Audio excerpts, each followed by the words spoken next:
Danda'a. Wayye.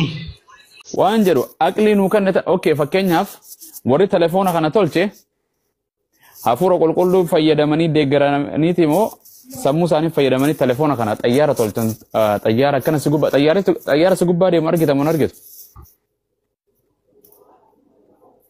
Nin argan.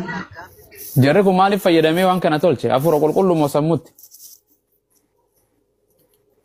Sammuutti. Goobas. Atoo sammuu ni qabdaami? Itti ni fayyadamtaa? Nin fayyadama. Eeshi egaa ayyee anillee naan fayyadama. Tole waaqayyoon jabaa dandaadha. Dura waaqayyoon jireettee ni amantaa? Waaqni jireettee amantaa? Uumaan jireettee amantaa? Bantiiwwan waaqaa fi lafaa kana kan hoogganu. Nan amana. Biyyi lafaa Itoophiyaa Ameerikaa biyyoonni lafaa kun mootummaa ni qaba jettee amanta moo namanta? Nan amana. Yoo mootummaan tokko keessa hin jiraanne biyyi tokko akkam taati? Mootummaa Rabbii moo mootummaa namaa? Mootummaa namaa biyyi takka amma Itoophiyaan mootummaa osoo hin qabaanne akkam taati? Sirnaan namni wal keessa deemee naggatatee barate olii gadi deema?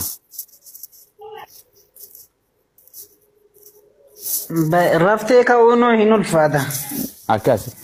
Tole dhugaa fi dharaas sammuu tana namni adda baafataa ragaa wajjini. Amma fakkeenyaaf karaa irra deemta birrii miliyoona takka karaa argatta.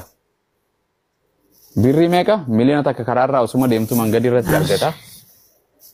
Birri saniin fudhattamoo maatii teetti dhoyitee birriin argaddeettee takka hiriyoota keetti dhoyitee birriin argaddeen fudhadhamoo niin dhiisettee namaan mari'atta? Mari'atta. Maaf?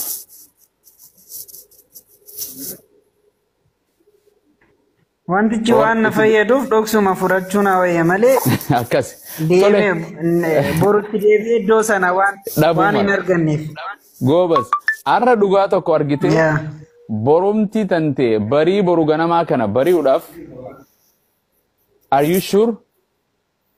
Dhibbarraa dhibbatti yaqeensitee dhibbarraa dhibbatti dhugaadha. Borumti hin jiraattaa lubbuudhaan hafuuraa fi foonii wal keessa hin jiraattaa guyyaatti aanu baatiitti aanu waggaatti aanu hin jiraadhaa ati gaarantiidha.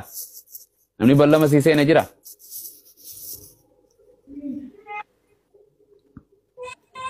Hin jiru.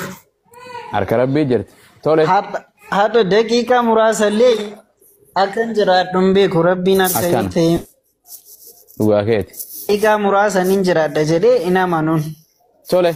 Sababni isaa guyyaan itti duutu hin beekamu. Hin beekamu saa. Saniif biyya lafaa kanarra amantii meeqa beekame? Ani amantii laa kiristaana, pheenxee, ortodoksii, waaqeffata, muslima, amantoota hindii, budaayizim, judaayizim kan jedhu kan amantii kana dhageessees argite moo argine kan jiru? Argeera. Amantiin kun hundi amantii sirrii teettee ni amantaa sammuu teetiin moo takkuma qofaa sirrii teettee amanti?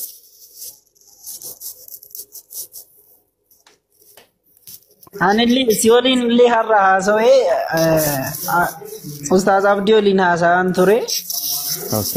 Amantii kiristaanummaa keessan hin ture, pirootestaantummaa keessan hin ture, musliimummaa keessan hin ture jechuudha. San hunda keessaa ka'anii itti gammachuu qabu yookiis immoo keessoon koo na fedhu musliimummaadha. Sababni isaa irra deebi'ee si kaasuun hin danda'a. Tole bareeda umaatu.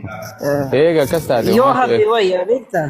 Abshir. Yoo hafe wayya maaliif akka hin jenne? Yoo hafe wayya sababni isaa waan argin hin qaba. Musliimummaa keessa waan argin hin qaba, waan dhageen hin qaba. Pheenxee keessa waan argin hin qaba, waan dhageen hin qaba.